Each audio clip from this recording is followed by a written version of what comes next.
ലോക ക്രിക്കറ്റിനെ ഞെട്ടിച്ച ഒരു സ്വപ്ന അരങ്ങേറ്റം. മലയാളി താരം വിഘ്നേഷ് പുത്തൂർ എല്ലാ തരത്തിലും ക്രിക്കറ്റ് ആരാധകരെ കയ്യിലെടുത്തിരിക്കുകയാണ്.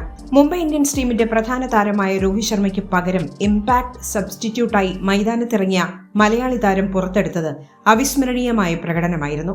ചെന്നൈക്കെതിരായ മുംബൈയുടെ ആദ്യ മത്സരത്തിൽ 3 വിക്കറ്റുകൾ സ്വന്തമാക്കി വലിയ നേട്ടം കൊയ്യാൻ 24-കാരനായ വിഘ്നേഷിന് സാധിച്ചു. മലപ്പുറം സ്വദേശിയായ ഓട്ടോ ഡ്രൈവർ സുനിൽ കുമാറിന്റെയും KP ബിന്ദുവിന്റെയും മകനാണ് വിഘ്നേഷ് പുത്തൂർ. സാമ്പത്തികപരമായി ഒരുപാട് പ്രശ്നങ്ങൾ നേരിട്ട കുടുംബമായിരുന്നു സുനിൽ കുമാറിന്റേത്.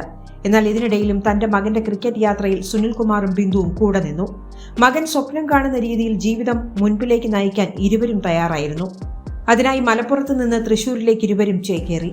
കോളേജിൽ ഒരു മീഡിയം പേസറായാണ് വിഘ്നേഷ് കരിയർ ആരംഭിച്ചത്. പിന്നീട് സ്പിൻ ബോളിംഗിലേക്ക് അവൻ മാറുകയായിരുന്നു.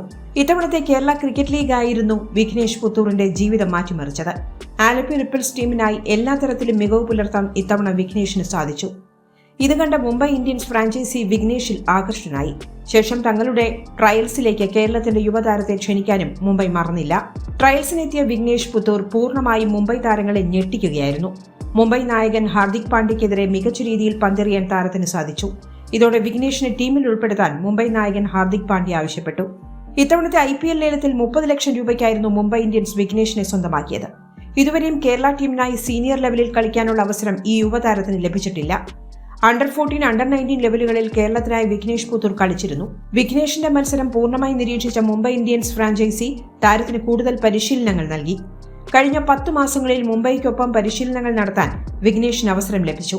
ദക്ഷിണാഫ്രിക്കൻ T20 ലീഗിൽ മുംബൈയുടെ ഫ്രാഞ്ചൈസിയായ MI കേപ്പ് ടൗൺ ടീമിന്റെ നെറ്റ് ബോളറായി വിഘ്നേഷ് പുത്തൂറിനെ നിയമിച്ചിരുന്നു. ഇത് വിഘ്നേഷിന് വലിയ ആത്മവിശ്വാസം തന്നെയാണ് നൽകിയത്. റാഷിദ് ഖാൻ അടക്കമുള്ള ലോകോത്തര സ്പിന്നർമാരുടെ നേതൃത്വത്തിൽ മികച്ച പരിശീലനം ഇതിലൂടെ വിഘ്നേഷിന് ലഭിച്ചു. ശേഷമാണ് ഇപ്പോൾ ചെന്നൈക്കെതിരായ മത്സരത്തിൽ വിഘ്നേഷ് അരങ്ങേറ്റം കുറിച്ചത്. മത്സരത്തിൽ ചെന്നൈ നായകൻ ഋതുരാജിന്റെ വിക്കറ്റാണ് വിഘ്നേഷ് പുത്തൂർ ആദ്യം സ്വന്തമാക്കിയത്. ശേഷം അപകടകാരിയായ ശിവം ദുബെയെയും ദീപക് ഹുഡയെയും പുറത്താക്കാൻ വിഘ്നേഷിന് സാധിച്ചു. തന്റെ ആദ്യ മത്സരത്തിൽ 32 റൺസ് മാത്രം വിട്ടു നൽകി 3 വിക്കറ്റുകളാണ് വിഘ്നേഷ് സ്വന്തമാക്കിയത്. മലപ്പുറത്തെ ഒരു ഓട്ടോ ഡ്രൈവറുടെ മകനായ വിഘ്നേഷ് പുത്തൂർ ലോക ക്രിക്കറ്റിനെ തന്റെ ആദ്യ മത്സരത്തിൽ തന്നെ ഞെട്ടിച്ചിരിക്കുകയാണ്. വരും മത്സരങ്ങളിലും താരം ഈ മികവ് പുലർത്തുമെന്നാണ് പ്രതീക്ഷിക്കുന്നത്. കൂടുതൽ സ്പോർട്സ് വാർത്തകൾക്കും അപ്ഡേറ്റ്സിനും നമ്മുടെ more sports YouTube channel subscribe ചെയ്യുക. ബെൽ ഐക്കൺ ക്ലിക്ക് ചെയ്യാനും മറക്കരുത്.